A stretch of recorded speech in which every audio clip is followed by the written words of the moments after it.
تعالى وبركاته.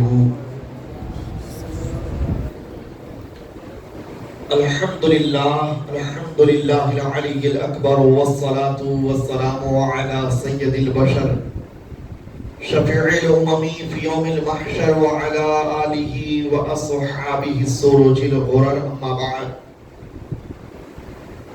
فقد قال الله تعالى في القرآن المجيد والفرقان الحميد: إن الله مع الصابرين. صدق الله العظيم وصدق رسوله النبي الأمين المتين الكريم، ونحن على ذلك لمن الشاهدين والشاكرين، والحمد لله رب العالمین۔ سب سے پہلے ہم اور آپ مل کر انتہائی ادب و احترام اور عقیدت و محبت کے ساتھ اپنے آقا اور مولا حضور پر نور شفیع یوم النشور سرور دو جہاں مالک کون و مقام سید عرب و عجم شاہ امم صلی اللہ تعالی علیہ وسلم کی مقدس بارگاہ میں درود اور سلام کا ہدیہ پیش کریں۔ پڑھیے بآواز بلند: اللہم صلی علی سیدنا و مولانا محمد معدن الجود والکرم وآلہ وأصحابہ وبارک وسلم صلاة وسلام علیک یا رسول اللہ صلی اللہ تعالی علیہ وسلم۔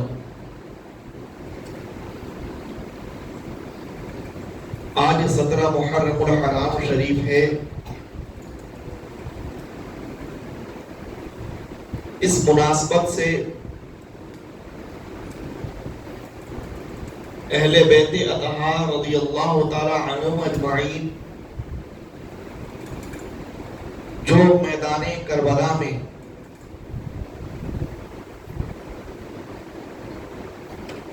بچ گئے اور شہدائے کربلا کے سروں کے ساتھ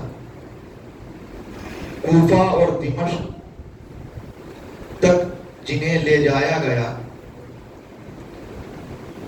ان کے کچھ احوال اور اس دوران ہونے والے کچھ واقعات کو آج گوش گزار کرنا مناسب سمجھتا ہوں۔ امام عالی مقام سید الشہداء امام حسین رضی اللہ تعالی عنہ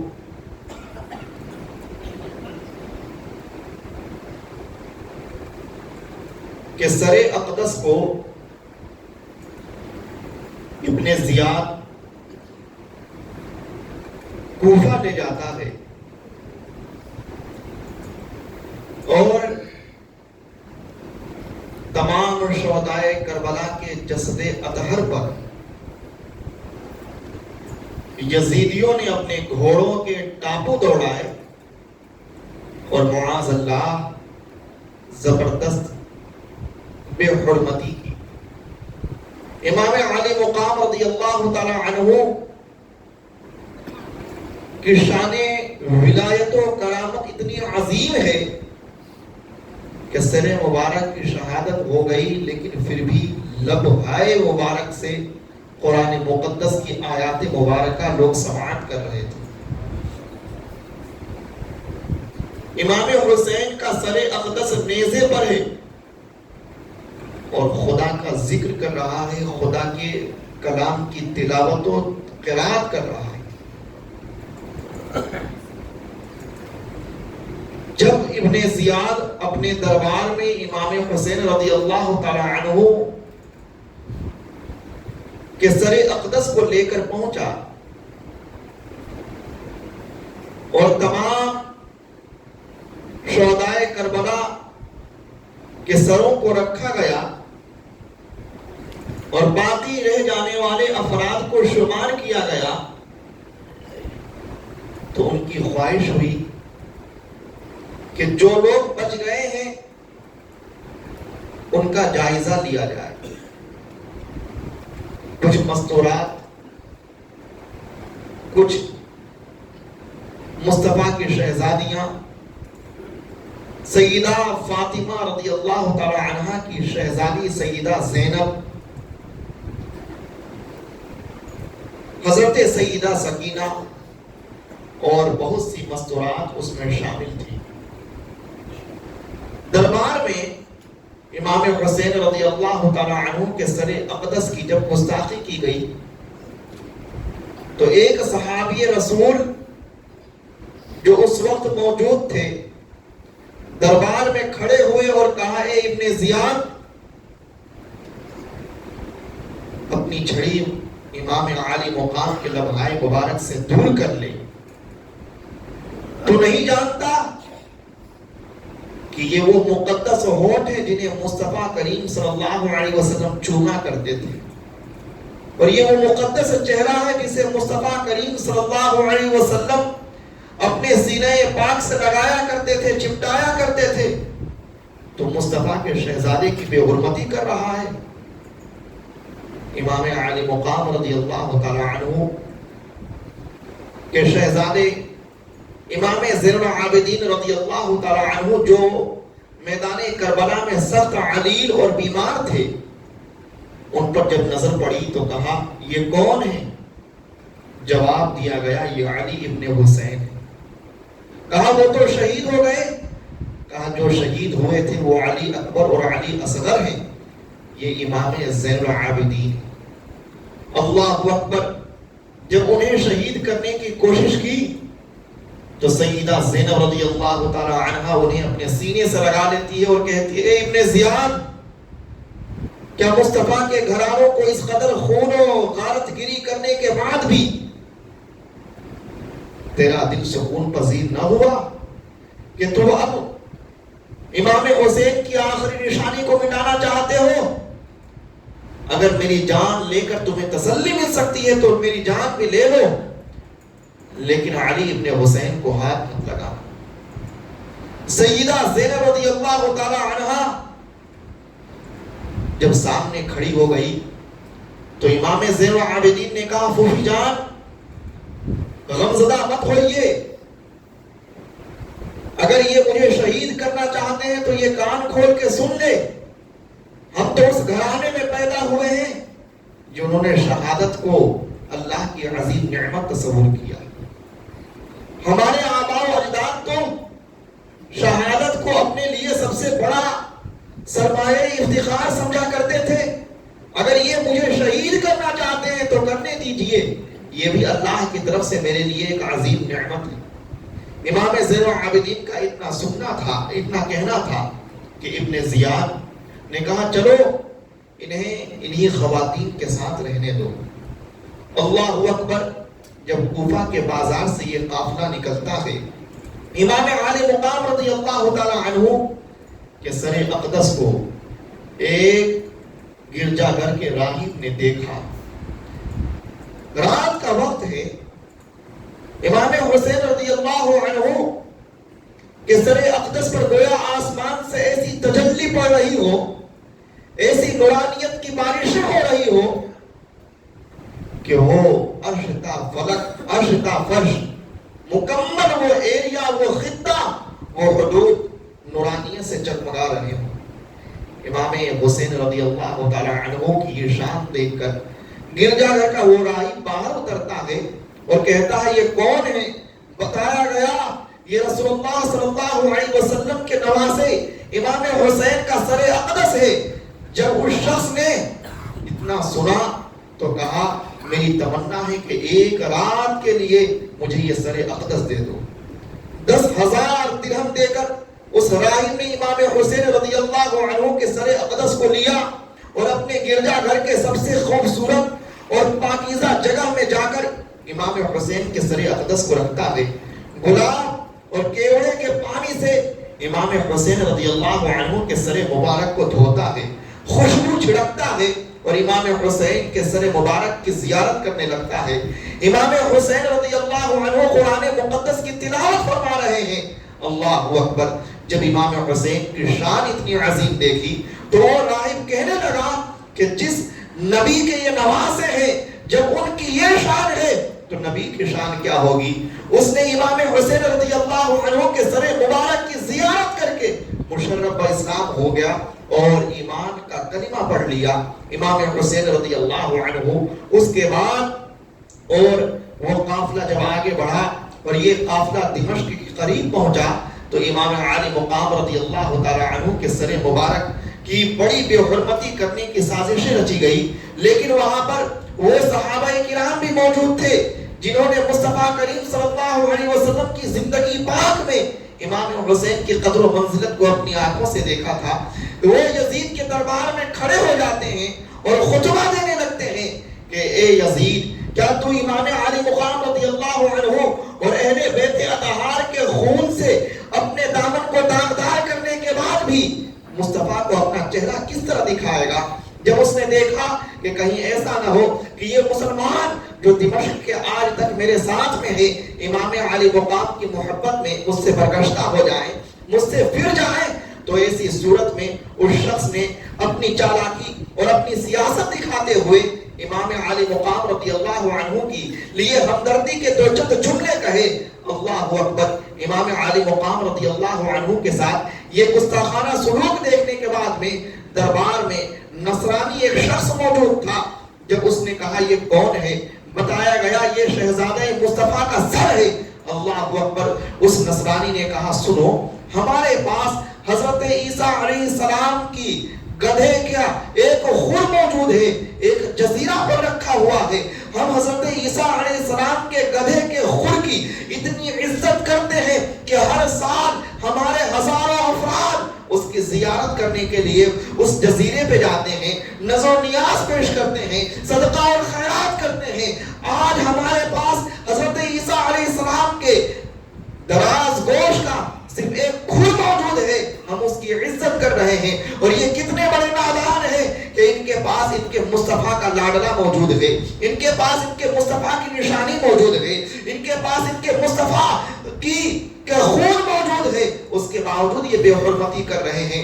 اللہ اکبر! اتنا کہنے کے بعد وہ نصرانی کہتا ہے خدا کی قسم اگر یہ لوگ حق کو جان لیتے تو یقیناً وہ شہزادہ مصطفیٰ کی عزت و عظمت کا کلمہ پڑھ لیتے، لیکن ان کی گستاخی کو دیکھ کر معلوم ہوتا ہے یہ اپنے نبی کے سچے دین پر نہیں ہے، یہ اپنے نبی کے سچے حق اسلام پر نہیں ہے، یہ اپنے نبی کے سچے مذہب پر نہیں ہے۔ اللہ اکبر! نصرانی نے اتنا کہا، اسی کے بعد میں یہودی کا ایک شخص کھڑا ہوتا ہے اور وہ کہتا ہے سنو، میرے جد اعلیٰ میں حضرت داؤد علیہ السلام گزرے ہیں اور حضرت داؤد علیہ السلام سے لے کر مجھ تک 70ویں پشت چل رہی ہے، اور اس کے باوجود بھی یہود مجھ سے بے پناہ محبت کرتے ہیں، میری بڑی عزت کرتے ہیں، میرا خوب احترام کرتے ہیں، جبکہ میں حضرت داؤد علیہ السلام کی 70ویں پشت میں چل رہا ہوں، اور یہ تو مصطفیٰ کریم کے بلا واسطہ لاڈلے ہیں، بلا واسطہ شہزادے ہیں، مصطفیٰ کریم صلی اللہ علیہ وسلم کی آنکھوں کے تارے ہیں، اور یہ کیسے گستاخ ہیں کہ اپنے نبی کے نور عین کو انہوں نے شہید کر دیا، مصطفیٰ کے جگر گوشے کو انہوں نے شہید کر دیا، حضرت فاطمہ کے دلارے کو انہوں نے شہید کر دیا۔ اللہ اکبر! دربار میں موجود یہودی کی جان رخ پھڑک جاتی ہے۔ حضرت امام علی مقام رضی اللہ عنہ کے چہرے انور کو دیکھ کر کے دربار کے بہت سارے صحابہ کرام انتہائی زیادہ برگشتہ ہو جاتے ہیں، وہاں سے نکل جاتے ہیں۔ حضرت سہل ابن ابی سعد رضی اللہ تعالی عنہ وہ دمشق کے بازار میں تجارت کی غرض سے پہنچے ہوئے تھے، جب انہوں نے یہ معلوم کیا کہ یہ امام حسین رضی اللہ عنہ کا سر اقدس ہے تو آپ یزید کے دربار کی طرف بڑھتے ہیں اور کہتے ہیں گستاخ اہل بیت، کیا تجھے معلوم نہیں ہے کہ یہ کون سی ہستی ہے؟ یہ وہ عظیم ہستی ہے جن کے بارے میں نے مصطفیٰ کریم صلی اللہ علیہ وسلم سے سنا ہے کہ حسن و حسین میرے لیے جنت کے دو پھول ہیں، جن کے بارے میں نے مصطفیٰ کریم صلی اللہ علیہ وسلم کی شان رسالت پاپ سے یہ سنا ہے کہ میرے آقا نبی کریم صلی اللہ علیہ وسلم انہیں اپنے سینے سے چمٹایا کرتے تھے۔ میں نے وہ منظر بھی دیکھا ہے کہ میرے آقا نبی کریم صلی اللہ علیہ وسلم ایک دفعہ امام حسین کو اپنے دوش مبارک پر سوار کیے ہوئے تھے، اور ایک صحابی نے کہا تھا یا رسول اللہ کتنی بہترین سواری ان کو ملی ہے۔ اتنا کہنا تھا کہ میرے مصطفیٰ نے کہا تم دیکھ رہے ہو کہ سواری کتنی اچھی ہے، یہ کیوں نہیں دیکھتے کہ سوار کتنا اعلیٰ ہے، سوار کتنا افضل ہے، سوار کتنا عظیم الشان ہے، کتنا رفیع المرتبت ہے۔ اللہ اکبر. امام عالی مقام رضی اللہ عنہ کے فضائل و مناقب کے قصیدے وہاں صحابہ کرام نے پڑھے اور ان تمام گستاخوں کو دندہ شکن جواب دیا. جب دیکھنے لگ گئے کہ مسلمانوں میں اہل بیت کی محبت اور عظمت تر و تازہ ہو رہی ہے تو یزید نے یہ چالاکی اور تدبیر اختیار کی کہ جلد از جلد انہیں دمشق سے نکال کر مدینہ کی طرف بھیج دیا جائے. اللہ اکبر. امام زین العابدین رضی اللہ عنہ کو ان تمام مستورات کے ساتھ میں اور ان تمام خواتین اہل بیت اطہار کے ساتھ میں اور سر پاکے امام عالی مقام کے ساتھ میں مدینہ کی طرف روانہ کر دیا جاتا ہے. میرا زین العابدین جب راستے سے گزر رہے تھے خدا کی قسم خلق خدا کی ایک زبردست بھیڑ ہو جاتی تھی اور امام زین العابدین کے سر اقدس کی زیارت کرتی, امام پانی عالی مقام کے سر مبارک کی زیارت کرتی اور سب کے سب امام زین العابدین کو تسلی اور تعزیت کے کلمات کہتے ہوئے چلے جاتے تھے. امام زین العابدین رضی اللہ تعالی عنہ نے جب یہ ہولناک اور اتنا خطرناک منظر اپنی آنکھوں سے دیکھا تھا تو روایتوں میں درج ہے کہ کبھی بھی پھر آپ کے چہرے پر کسی نے مسکان نہیں دیکھی, کسی نے تبسم نہیں دیکھا, کسی نے مسکراہٹ نہیں دیکھی. عالم یہ تھا کہ امام زین العابدین رضی اللہ عنہ جب حضرت امام حسین کی شہادت کے منظر کو یاد کرتے تو آپ آنسو بہاتے ہوئے مدینہ سے نکل جاتے تھے اور کئی مہینوں تک صحراؤں میں رہا کرتے تھے, اللہ کی بندگی کیا کرتے تھے, عبادت و تقوی کیا کرتے تھے, ریاضت و زہد میں مشغول رہا کرتے تھے. اور کہا جاتا ہے کہ امام زین العابدین رضی اللہ عنہ کی عبادت کو دیکھ کر کے دنیا دنگ رہ جایا کرتی تھی کہ یہ کیسے ہیں کہ صبح سے لے کر شام تک یہ روزہ رہا کرتے ہیں اور شام سے لے کر صبح تک تلاوت قرآن اور قیام میں مشغول رہا کرتے ہیں. اللہ اکبر. اسی لیے حضرت علی ابن حسین کا ایک لقب جو دنیا میں مشہور و معروف ہوا وہ ہے زین العابدین, عبادت گزاروں کی زینت, عبادت گزاروں کے لیے آرائش کی بات, عزت و عظمت کی بات. آج دنیا میں جتنے بھی سلاسل حق کا پائے جاتے ہیں ان سب کا سر چشمہ امام عالی مقام تک امام زین العابدین کے وسیلے سے پہنچتا ہے. امام زین العابدین نے اپنے آباء و اجداد اور اہل بیت کی عظمت و رفعت کی گواہی اپنے اخلاق سے پیش کی, اپنے کردار سے پیش کی, اپنے گفتار سے پیش کی. اور عالم تو یہ تھا کہ ایک دفعہ امام زین العابدین رضی اللہ تعالی عنہ کو مدینہ کے اندر مدینہ کے گورنر نے جب بلایا اور آپ کے ہاتھوں میں بیڑیاں اس وجہ سے لگوائی کہ کہیں امام حسین کی طرح ان کے ساتھ بھی بہت سارے اہل ایمان جڑ نہ جائیں اور بنو امیہ کا جو یہ بنو امیہ کی جو سلطنت ہے اور عمارت ہے کہیں اس کا تختہ پلٹ نہ ہو جائے. جب امام زین العابدین رضی اللہ عنہ کو مدینہ کے گورنر نے اپنے دارالامارہ میں بلایا تو حضرت زین العابدین رضی اللہ عنہ کے ہاتھوں میں ان بیڑیوں کو دیکھ کر کے اس وقت کے عظیم و جلیل محدث حضرت امیر المومنین فی الحدیث امام ابن شہاب زہری رضی اللہ عنہ زار و قطار رونے لگے اور کہنے لگے اے جگر گوشہ مصطفیٰ, اے اہل بیت اطہار کے سردار, کیا وہ زمانہ کم نہ تھا کہ جب امام عالی مقام کو شہید کیا گیا اب بھی یہ مسلمان اس قدر بے حرمتی کریں گے. اللہ اکبر. یہ کہنا تھا کہ امام زین العابدین نے کہا اے ابن شہاب زہری آنسو مت بہاؤ, یہ تو میں نے اپنے صبر کی وجہ سے اپنے ہاتھوں میں ان زنجیروں کو پہن رکھا ہے, ورنہ خدا کی قسم اگر میں چاہ لوں تو یہ زنجیر میرا کچھ نہیں بگاڑ سکتی ہیں. اور اسی وقت آپ نے ان موٹی زنجیروں کو جب اپنے ہاتھوں سے جھاڑا تو اسی وقت تمام کے تمام وہ زنجیریں ٹوٹ جاتی ہے. وہ منظر بھی دیکھا لوگوں نے کہ امام زین العابدین نے صبر کتنا کیا اور اللہ رب العزت کے فیصلوں پر سر تسلیم کو کس قدر خم کیا. اگر آپ چاہتے تو خدا کی قسم خلق خدا آپ کے ساتھ میں ہو جاتی, تمام اہل ایمان آپ کے ساتھ میں ہو جاتے, تمام عاشقان مصطفیٰ آپ کے ساتھ میں ہو جاتے. لیکن آپ نے اس زمانے میں اللہ کی بندگی کو اختیار کیا اور اپنے لیے وہ راستہ چن لیا جس راستے پر اللہ اور اللہ کا رسول راضی ہو. اور میرے عزیزو, آج بھی ہمیں اور آپ کو مصطفیٰ کریم صلی اللہ علیہ وسلم کی اہل بیت سے محبت رکھنا چاہیے, ان کی قدر و قیمت کو برقرار رکھنا چاہیے, ان کی رفعت و منزلت کو برقرار رکھنا چاہیے. اس لیے کہ کوئی مصطفیٰ کا دلالا اپنے عمل کی وجہ سے ہمارے نزدیک محبوب نہیں ہے, بلکہ وہ خون مصطفیٰ کی وجہ سے محبوب ہے, وہ مصطفیٰ کی نسبت کی وجہ سے محبوب ہے, وہ مصطفیٰ کی بارگاہ سے خون قطرہ ملنے کی وجہ سے مقبول تھے، آج ہمیں اور آپ کو بھی اپنے اہل بیت کو انتہائی احترام کے ساتھ میں، انتہائی تقدس کے ساتھ میں، انتہائی محبت کے ساتھ میں اور ان کے ساتھ ان جیسی شان کے مطابق سلوک کرنے کی اللہ توفیق عطا فرمائے، اور خوب ان سے لگاؤ، ان سے پیار، ان سے محبت کی توفیق عطا فرمائیے۔ یاد رکھیے کہ جو مصطفیٰ کریم صلی اللہ علیہ وسلم کی بارگاہ کا سچا عاشق ہوگا، وہ مصطفیٰ کریم صلی اللہ علیہ وسلم کی اہل بیت کا بھی سچا عاشق ہوگا، اس لیے کہ ہمارے ایمان کی بنیاد میں اہل بیت کی محبت رکھی گئی ہے، ہمارے ایمان کی اساس میں اہل بیت کی عظمت رکھی گئی ہے۔ اللہ رب العزت ہمارے ایمان کو ثابت قدم رکھے اور اللہ تعالی ہمارے ایمان میں پختگی نصیب فرمائے۔ وما علینا الا البلاغ المبین۔ السلام علیکم ورحمۃ اللہ تعالی وبرکاتہ۔